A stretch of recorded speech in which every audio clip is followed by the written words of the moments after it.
Hey everyone, Ronan here, and welcome back to the channel. We got a lot to cover in today's part, but before we get into that, we got to shout out the patron as always. So, Trey Ross, thank you very much for your support over on Patreon. As always, analytics are very important, so please don't forget to drop a like and a comment to help fuel the algorithm and get the video to a larger audience. And if this is your first time here, please don't forget to subscribe and turn on notifications so that way you'll never miss another upload from the channel. And if you want more content, please consider heading over to my Spotify. I have an exclusive story going on over there, which is currently What If Paul Challenged the Callous League. I'm sure you'll enjoy that. And also, if you want to support the channel even further, please consider becoming a YouTube channel member or a patron. You get exclusive access to things that I don't put on the channel and early access to everything that I do. However, I think I've been talking long enough. So let's get into what if Ash won the Pokemon World Championships, Season 6, the X, Y, and Z Journeys. I hope you enjoy.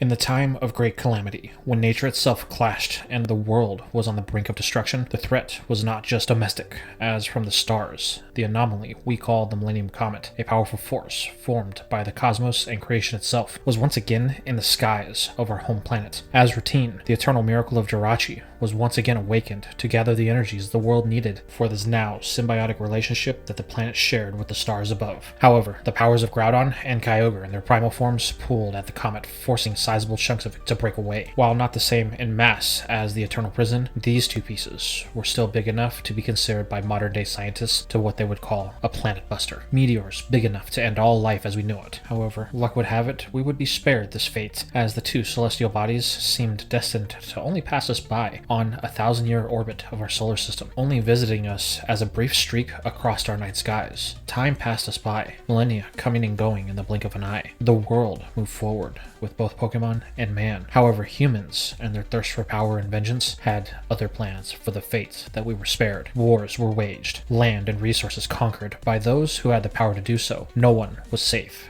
be it friend or foe. For centuries, the world lived like this, afraid of the next to rise and claim power. Then, a king in a distant land, stricken with grief over the death of his family and his beloved Pokemon, made a decision. In his eyes, humans were the cause of all destruction and strife. Humans were an infection, a plague on this world, so he would do something about it. The king tasked his best scientists to build a weapon, something not to end the war only for another to take its place, but something to end the cause. The king would reset life on this planet in hopes that the next inhabitants would not make humanity's same mistakes. Without hesitation, the king activated his weapon and aimed it at his very kingdom. The massive machine roared to life, the sound of death and destruction echoing from within its chambers of gargantuan gears. Then, in a flash of light, the skies were enveloped as energy of the machine was shot into the air, only for it to arc back towards its point of origin, the goal of it to strike the old machine that created the energy in the first place, to cause a massive explosion that would wipe out life across our planet. However, something happened. Whether you call it fate or a higher power, something stopped the attack before it could be completed. The king watched as his plans fell apart by unseen forces. Left battered and beaten, the king faded from history, leaving no trace of his existence, outside of a descendant that would once again try to recreate his work. Unfortunately, even though the king had faded, his legacy of destruction would forever be part of this world, as with the firing of his ultimate weapon, the king inadvertently caused the calamity that we were spared so many centuries before to change its course, drawn by the energy of his ultimate weapon. It took a few centuries, but eventually one of those meteors finally made its way back into our solar system, with its sight set on a collision course with our home. It all happened in an instant, a pop as the rock penetrated our atmosphere, bound to fall on the land of the Creator. A lone human watched as doom was upon us, but then it emerged from a place beyond time and space. Arceus. The Creator gave everything it had to protect its love, the place that it held more dear to it than existence itself. But this meteor was too much, and even the energies of creation and Arceus' plates couldn't stop it from exploding and consuming the Creator. This caused the plates of creation to spread across the land, falling to places that humans were not meant to be. However, one of those plates was sent farther than the rest. It streaked across the land where the ultimate weapon was once fired, only to collide with a small landmass off the coast of the region. The force of the impact was so great that part of the landmass broke away, sinking into the sea. This impact was cataclysmic. It caused tidal waves and earthquakes to ravage the nearby region, awakening echoes of a war long forgotten and turmoil that once ravaged the inhabitants of this land. However, it eventually came to an end, and as the dust settled from this calamity and humans that lived on the mainland tried to rebuild their lives, this plate remained on the island, buried deep. A red aura consumed it, as its divine energies were stolen to feed the land that had once been scorched by the ultimate weapon. And there, the plate would remain, forgotten by time, becoming a thing that fairy tales are made of.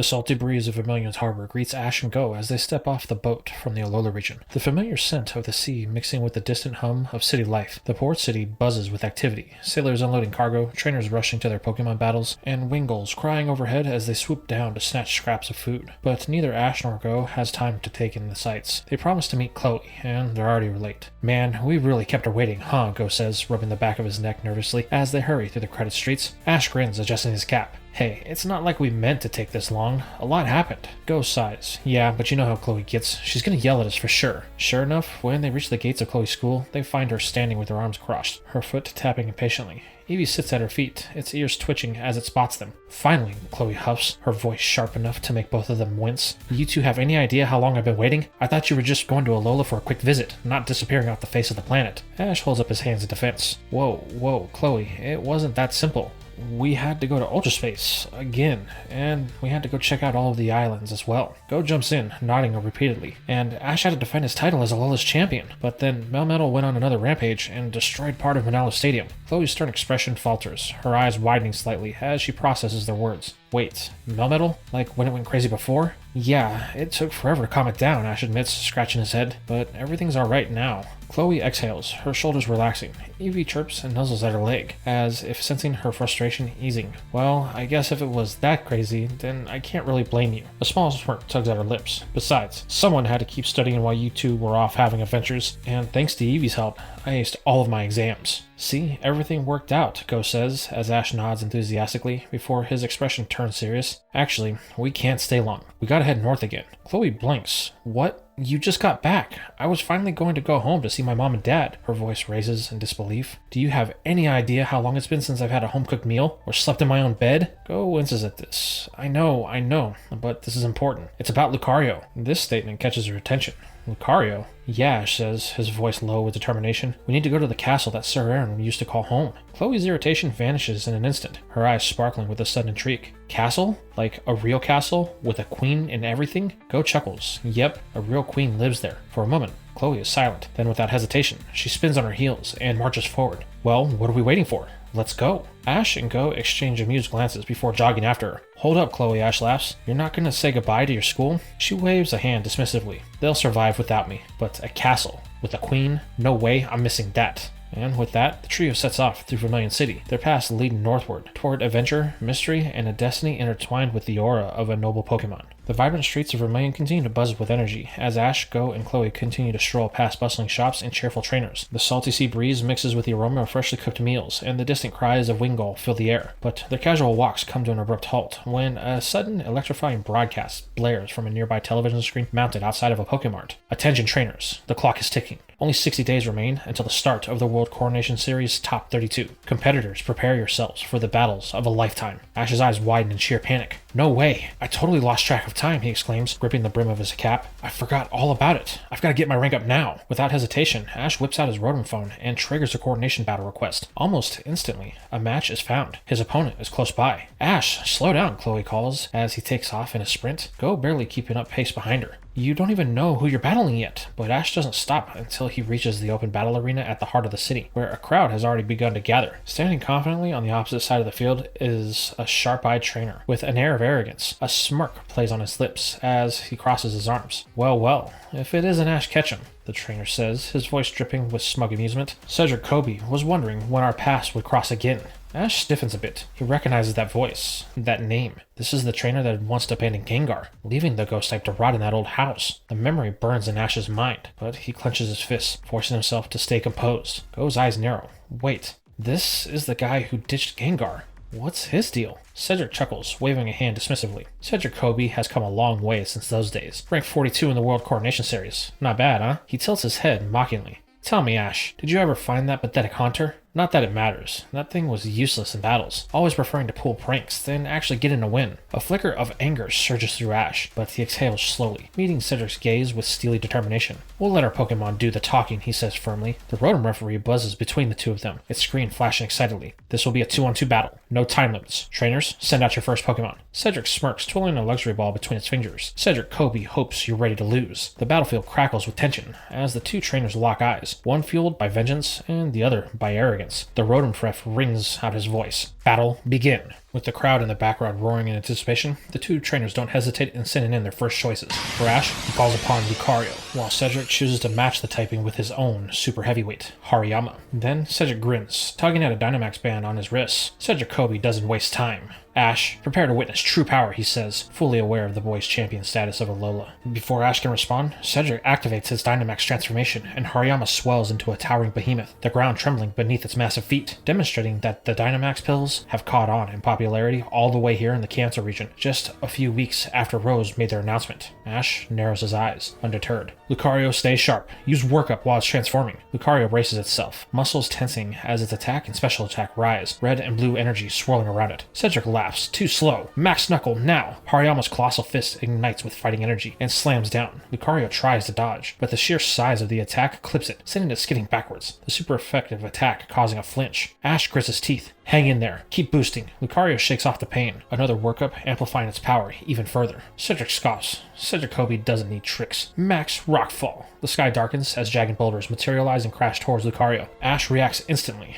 Dodge and counter with Aura Sphere. Lucario weaves through the falling rocks, then thrusts its paw forward, launching a glowing blue sphere. It strikes Hariyama's stomach, but the Dynamax fighter barely flinches. Pathetic, Cedric taunts. Finish it with the Max Steel Spikes. Metallic spikes erupt from the ground, aiming to impale Lucario. Ash's mind begins to race. Another direct hit could be disastrous. Jump and use Meteor Mash mid-air. Lucario leaps, its fists glowing silver, as it clashes with the spikes, deflecting some of the damage. Then, from the monster-sized Pokemon, a burst of energy. This is what Ash was waiting for. As Hariyama shrinks back to normal, he sees his chance. Now, Lucario, we've got the advantage. Use the aura. Lucario's eyes glow blue as it taps into its steadfast ability, its speed increasing from its earlier hit, taking the flinch. Sensing Hariyama's next move through the aura, Lucario anticipates the incoming close combat and twists aside at the last second. Cedric snarls. Cheap tricks won't save you. Bullet punch. Hariyama's fists flash forward, but Lucario, still boosted, takes the hit and stumbles, its health critically low. Ash's voice is steady. Now, reversal. Lucario's body blazes with fighting energy, and with a desperate surge, it slams into Hariyama with everything that it has left. The impact sends the fighting type crashing to the ground, unconscious. The crowd erupts. Cedric recalls his fallen Pokemon scowling.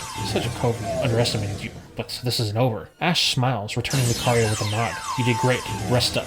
He turns back to Cedric, ready for whatever comes next. However, Cedric smirks, twirling a Pokeball before releasing his Aegislash. Its blade gleaming under the Cantonian sun. Cedric Kobe does not lose, he declares, arms crossed. Especially not to a washed-up trainer like you. Ash grits his teeth, but stays focused, sending out Gengar, its mischievous grin faltering for just a second as it locks eyes with its former trainer. The Rotom Ref calls for the second battle to begin, and Aegislash immediately shifts into its shield form, its defensive stance solid. Shadow Ball, Cedric commands, and the spectral orb hurtles towards Gengar. Still shaken, Gengar barely dodges in time, the attack grazing its side. Ash notices its hesitation. Hey, don't let him get to you, he calls. We've been through way more than this. Gengar glances back at Ash, its crimson eyes flickering with doubt. Cedric smirks at this advantage. Aegislash, Iron Head. The blade Pokemon lunges, its steel crown glowing as it slams into Gengar, setting it skidding back. The ghost type winces. The hit stings. However, Ash remains undeterred. Remember where you came from, Gengar. Back in Lavender Tower, when you were just a haunter. We broke free together. Gengar's expression suddenly hardens, the memories cutting through its hesitation. With a smile, Ash gives a simple command. Now, Will-O-Wisp! Gengar's grin returns as it conjures eerie blue flames, launching them at Aegislash. The attack lands, wrapping around the sword and shield, leaving a nasty burn. Cedric scowls. Substitute. Aegislash sacrifices some of its own health, leaving a decoy behind as it retreats. However, Ash is on the attack. Psychic! Gengar's eyes immediately glow as it tears through the substitution, with a Psychic Blast. Aegislash, now in its blade form, retaliates with another Shadow Ball, but the burn weakens its power. Gengar takes the hit, shaking it off with a cackle. Psychic now, Ash yells. The ghost type's eyes glow, locking Aegislash into place. The Phantasm then begins to use all of its will to bind the royal sword as tight as possible, almost like Gengar is trying to crush it. The steel blade trembles. It's hurt, badly. Cedric begins to panic. King Shield, he yells. Aegislash braces itself, but the burn keeps chipping away at it. Gengar doesn't let up. Shadow Ball, full power, Ash commands. The ghostly sphere crashes into Aegislash. The combined damage too much, and it collapses, fainting. Both Go and Chloe erupt in celebration, and Ash's rank climbs to 43, while Cedric plummets from 37 to 50. Cedric's face twists in humiliation, especially as his girlfriend watches from the stand. Cedric Kobe lost? he mutters before tears well up in his eyes. He then turns and bolts from the arena, his pride shattered as the crowd cheers Ash on. Our hero grins, and Gengar lets out a triumphant cackle, floating beside his trainer. For once, they relish in Cedric's misery, a brief payback for any other Pokemon that he may have treated the same way that he did to Gengar. Both Ash and Gengar are feeling pretty good about this. It was something that they both needed, more than they knew. It's like a weight has been lifted from Gengar, and Ash can see it in his ghost eyes. This is the moment that they can truly start to grow stronger together. However, Chloe isn't going to let them relish in this too long, asking if Ash is done with all of his gloating. Can they get going now? She would like to be out of Vermillion sometime this week. Ash chuckles nervously before recalling Gengar, telling him that this was just the first step. When they get back to Galar, Ash has an idea on how they can get even stronger. Now that Gengar has gotten its redemption, it's time for our heroes to head north to the former kingdom of Rata. Over the next week, the journey is long and arduous. However, Ash, Go, and Chloe finally arrive at the grand palace that once stood at the heart of the kingdom of Rata. The towering stone walls, adorned with intricate carvings of ancient heroes, loom before them, whispering tales of a forgotten era. The air hums with an unseen energy, the lingering presence of Aura, the life force that once bound this land together. As they step into the palace's courtyard, they are greeted by Princess Eileen, her regal demeanor softened with a warm smile. Ash, she says, her voice carrying the grace of a ruler, yet the warmth of an old friend. It's been too long. Ash grins, removing his cap in respect. Princess Eileen, it's good to see you again. He then reaches for a Pokeball in his belt and releases Lucario in a flash of light. The Aura Pokemon lands gracefully, its crimson eyes locking onto the princess. For a moment, time seems to pause. Lucario bows deeply, a silent acknowledgement to their shared history. Eileen's expression softens further. She can't tell how, but she already knows who this Lucario is. Lucario, I'm glad you're well. The fighting type merely lets out a cry of "Thank you, my princess," in the echoes of the aura, causing Eileen to smile just a bit. However, they have little time for formalities, as the group wastes no time in explaining their purpose. Ash recounts the recent battles, the resurgence of ancient threats, and the strange disturbances surrounding the Tree of Beginning. Eileen listens intently, before nodding. That explains a lot, she murmurs. My people have been monitoring the tree for years. Recently, its aura has been unsettled, as if something or someone has disturbed its balance. Go, ever the eager researcher leans forward. You think it's connected to what has been happening recently? Eileen's gaze darkens slightly. I do, but there's more. She turns to Ash. You've come for Sir Aaron's relics, didn't you? Ash nods. We need the gloves that I brought back. There's something important about them. Something we think can help Lucario unlock its full power. Without another word, Eileen gestures for them to follow. She leads them through winding corridors lined with tapestries depicting Rata's storied past, finally stopping before a heavy wooden door. With a gentle push, it swings open, revealing a chamber bathed in golden light, a treasure trove of ancient artifacts. Lucario's breath catches. The walls are lined with weapons, scrolls, and relics it once wielded in its past life as Sir Aaron's partner. The weight of memories press upon it, but its focus is drawn irresistibly to the center of the room, a table where Sir Aaron's staff and gloves rest, untouched by time. Ash steps forward, his fingers brushing against the gloves. One of these stones, he says, pointing to a gleaming gem embedded in the fabric, is a keystone. It was meant for you, Lucario, to awaken the power you were always meant to have. Eileen watches them with a quiet understanding. Take them, she says firmly. After all you've done for Rata, it's the least we can offer. Ash carefully removes the gloves from the table, and as he does, the stone pulses with a soft blue glow, the lingering aura of Sir Aaron himself. Ash and Lucario share a look, a silent promise passing between them, but before they can speak, Eileen interrupts. There's something else you guys should see. Curious, the group follows her deeper into the castle, descending a hidden staircase that even Lucario doesn't recognize. This place was only recently uncovered, Eileen explains. Mew led us down here during one of its playful visits. Go's eyes widen. Mew? It still comes here? Eileen chuckles, from time to time, though lately it's been absent. Go opens his mouth to ask more, but the words die on his lips as they reach the bottom of the stairs. Before them rests a massive, sealed box, one that Ash and Go know all too well. Is that, Go breathes? A prison for Melmetal, Eileen confirms, her voice somber.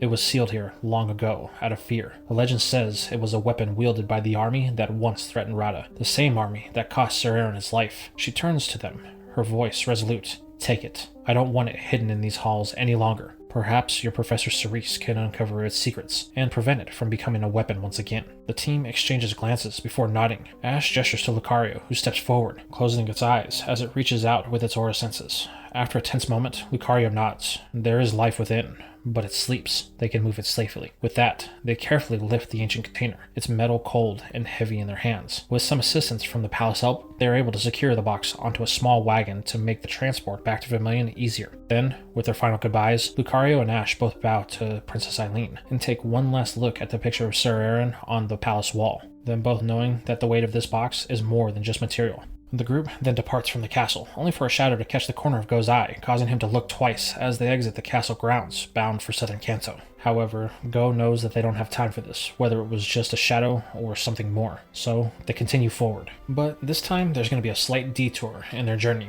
as they're not heading back the way that they came. Ash has an idea on seeing an old friend, so he convinces Chloe and Go that they're going to head to Pewter City so he can see an old friend of his, Brock, the gym leader of Pewter. While Chloe and Go are not fans of this detour and the more time being eaten up, as they don't like the fact that they have to drag this giant metal wagon around the countryside, they do relent that some extra hands could be good. However, when they arrive in Pewter, they find out from Flint, Brock's father, that Brock is actually off in the Sinnoh region. He's been gone for quite some time, and Flint doesn't have an exact date on when he's supposed to be back. Now realizing that they've just added another week to their travel due to this waste of time, Go and Chloe give Ash a stink eye before they depart from Pewter the next day, after spending some time with Brock's family. This is where we find them currently, trudging the winding path, pulling the heavy metal box behind them. They move carefully, as they try to avoid sudden jerks, as if afraid that the slightest disturbance might awaken whatever slumbers inside. Their detour has brought them through Viridian Forest, and they've been traveling for a couple of days now, to which Go comments that it seems like they've been moving in circles. However,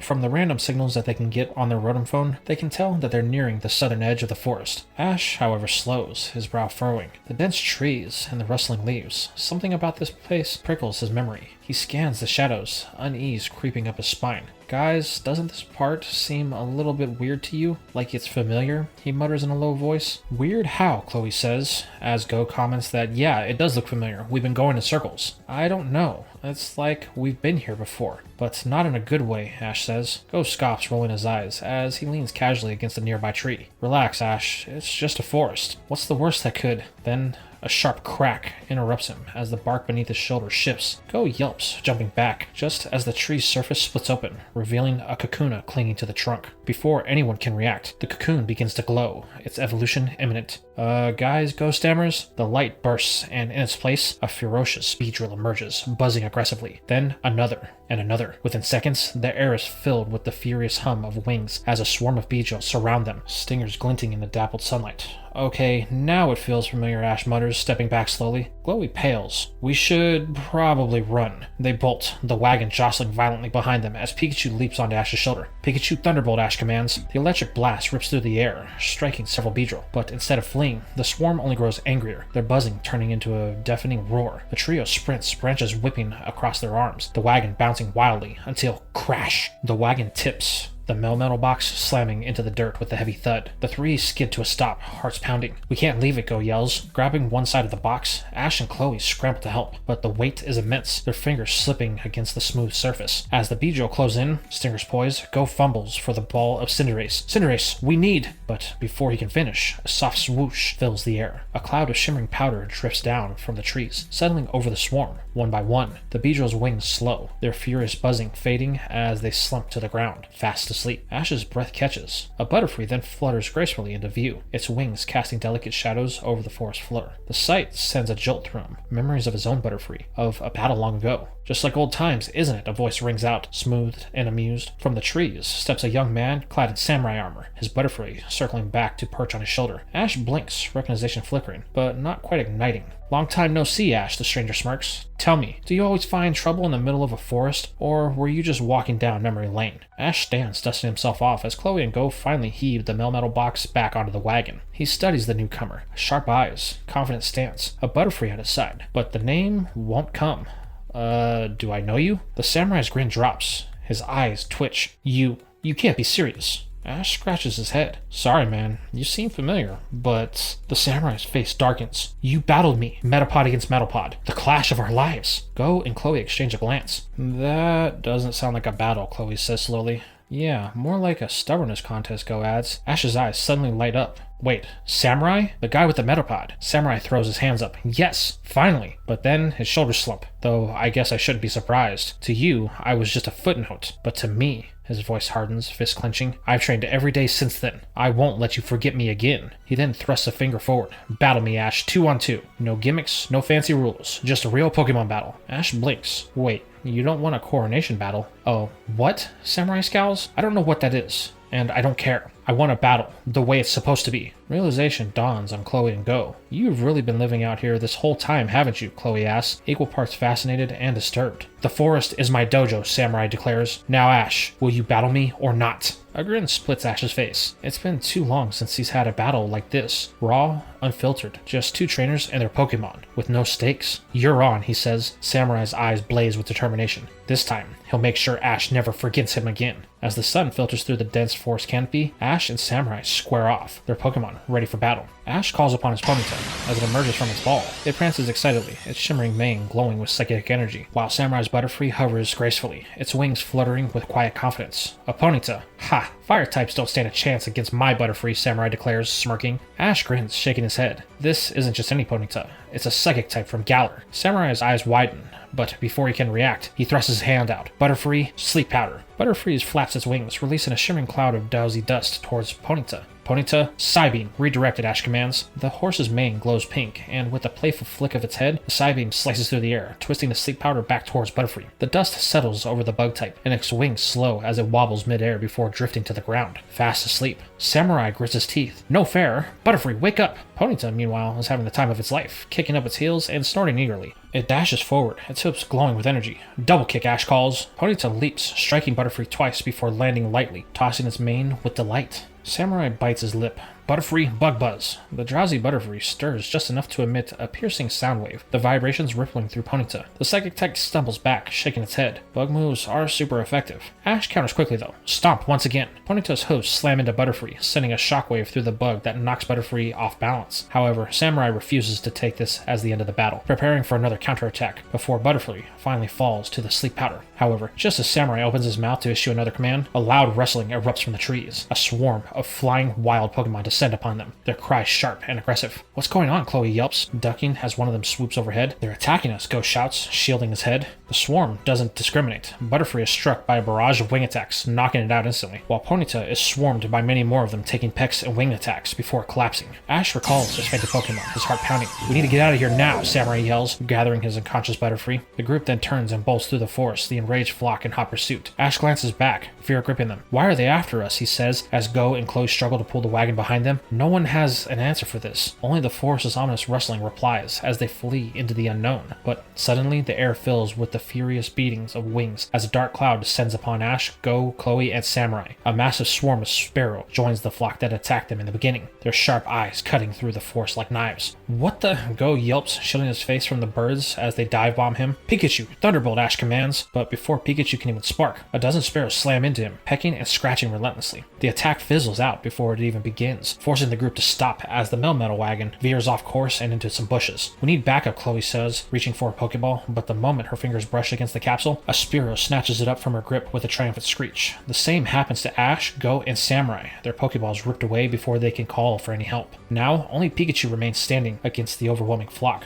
Why are they so aggressive? Go exclaims, ducking as another Sparrow swoops in dangerously close. This isn't normal, Samurai mutters, eyes darting between the friends' birds. Sparrows don't even live in this part of the forest. Then a chilling cry echoes through the trees, a sound that makes Ash's blood run cold. His eyes widen as memories flood back. That squawk. I've heard it before. Ash doesn't have to wait long for confirmation. With a powerful gust of wind, a massive Fearow bursts through the canopy, its razor-sharp beak glinting in the dappled sunlight. Ash's breath catches. It's the same one. The one from before. Everyone get back, Ash shouts, adrenaline surging. Take cover. I'm using my Z-move. A Z-move? Samurai blinks in confusion. No time to explain. Just go, Go urges, pulling Chloe behind him as they get behind a thick tree trunk. Ash whips out a Z-ring, but before he can even slide it on, a Spearow dives at him, talons snatching onto the device. Hey, let go. Ash grits his teeth, wrestling against the bird's grip, but more Spearow join in, overwhelming him until, snap, the Z-ring is torn from his fingers. Then a commanding shriek cuts through the chaos, and instantly the Spearow retreat to the trees, leaving only Fearow standing before Pikachu and Ash. The alpha bird's eyes burn with fury. This is the moment it's waited for. Revenge. Pikachu, you okay, Ash mutters, but his partner is already panting, battered from the earlier onslaught. Still, Pikachu steels itself, sparks flickering weakly along its cheeks. The battle is swift and brutal. Pikachu lands a few hits, but Fearow counters with a devastating drill run, sending him skidding back across the dirt. Just as Pikachu starts to turn the tide, 3 Spearows intervene, swarming him until he collapses at Ash's feet. Pikachu! Ash drops to his knees, his heart pounding. The others watch helplessly. There's nothing they can really do. Vero then spreads its wings, triumphant. After all of this time, victory is finally within reach, its tense beak glowing as it prepares to finish them off with one last drill run. But then, a loud crash. A blur of feathers and fury slams into Pharaoh, sending it spiraling. Ash's head snaps up. What was that? Then a familiar cry rings out. Ash's face splits another grin. No way. Pidgeot? The majestic bird Pokemon hovers before him, wings beating powerfully. But it's not alone. A whole flock of Pidgey and Pidgeotto descend upon the Spearow, driving them back in a whirlwind of feathers. Pharaoh snarls, sizing up Pidgeot. However, that is until two more Pidgeot emerge from the trees, flanking their leader. The Pharaoh's confidence suddenly shatters. Outmatched and outnumbered, it lets out a panicked screech and flees, its Spearow followers scattering behind it, dropping the stolen Pokeballs and the Z-Ring in their haste. Pidgeot turns to Ash, eyes warm with recognition. You came back for me, Ash breathes, stepping forward. Pidgeot coos softly, nuzzling him. It had waited, just as promised. Wait, that's your Pidgeot, Samurai gapes? That flock's legendary around here. They protect travelers and Pokemon alike. Turning, Ash looks into the eyes of his original regional flyer, with a sense of pride. You really did train up the others to be strong, didn't you? Pidgeot lets out a triumphant cry that is echoed by the others within its flock. They've seized their destiny in the Viridian Forest as its protector, and no one will cause trouble in their domain as long as the flock lives here. Smiling, Ash thanks Pidgeot for saving him and his friends. They were really in a bind with all of their Pokemon being stolen. Pidgeot just coos once more as it nuzzles against Ash very affectionately. This is when the other two Pidgeots squawk to get the attention of their leader. What follows is an interesting conversation that leaves the others questioning what is going on. However, Ash has an idea. With a grin, Ash takes off his bag and pulls out a very old Pokeball. I've kept this with me the whole time, the boy says. I knew one day I would see you again. So, what do you say? Are you ready to come back? Pidgeot glances at its flock, who chirp encouragingly. With a proud cry, it then taps the ball with its beak, vanishing inside in a flash of light. As Ash holds the Pokeball aloft, the remaining Pidgeot, Pidgeotto, and Pidgey then beat their wings, triggering a gust of wind before they circle overhead in a breathtaking display. Then, as quickly as they had emerged, the flock vanishes deeper into the forest. Looks like we've got a new, well, old team member, Go Chuckles. Samurai shakes his head in awe. No wonder I lost back then, causing everyone to laugh as Ash secures the ball of his old friend on his belt. It's good to have you back, he thinks. With Pidgeot back where it belongs, the group then follows Samurai towards the southern entrance of the forest. The tree is alive with the echoes of wings and the promise of new adventures ahead. With one last tug, Ash, Chloe, and Go pull the wagon free from the underbrush of the forest as Samurai waves them off, only for the echoed cries of Pidgeot's flock to ring from within the trees. The group smiles as they head south, continuing back to Vermillion, so they can head back to Galar and deliver the box to Professor Cerise. However, as our heroes continue their journey, we shift over to a faraway place known as the Azure Bay. In it, we see a boat with two very familiar people emerging from below deck, Nanu and Looker. The two have arrived in Kalos to follow up on one of the leads that was on the rocket drive that is in the possession of Looker. Nanu comments that Kalos never seems to change. Are you sure that source of power is here? The stoic detective says nothing as he puts the Rotom phone to his ear. Amaranth, it's time that I called in that favor you owe me. And this is where we are going to end things for now. So tell me, how did you feel about part 1 of What If Ash won the Pokemon World Champion, the X, Y, and Z journeys? Did you enjoy the redemption battle that Gengar got to have with his trainer, Cedric Kobe? And extra points if you know where I came up for the name for that trainer, because in canon, he doesn't really have one. He's just known as Mysterious Trainer. Also, how about the keystone that Ash got for Lucario back in the Palace of Rata? And now, with that revelation out of the way, you know where this is heading, as this season is preparing to head to the Kalos region. And how about the revelation that there was a Melmetal box sealed within inside the Palace of Rata, and now it's within the possession of Ash, Go, and Chloe? What will this have on the impact of the story going forward? And how about the fact that not only did Ash get a chance to run into his old pal Samurai, but he also got the chance to run into Pidgeot, the one Pokemon that he promised he would come back for, and now has finally rejoined his team. And what exactly is Looker and Nanu doing in Kalos? And what is this power source they're looking for? And more importantly, what is this favor that Amaranth owes Looker? Let me know your guys' thoughts, comments, and theories down below. And as always, thank you for watching, and I will see you in the next one.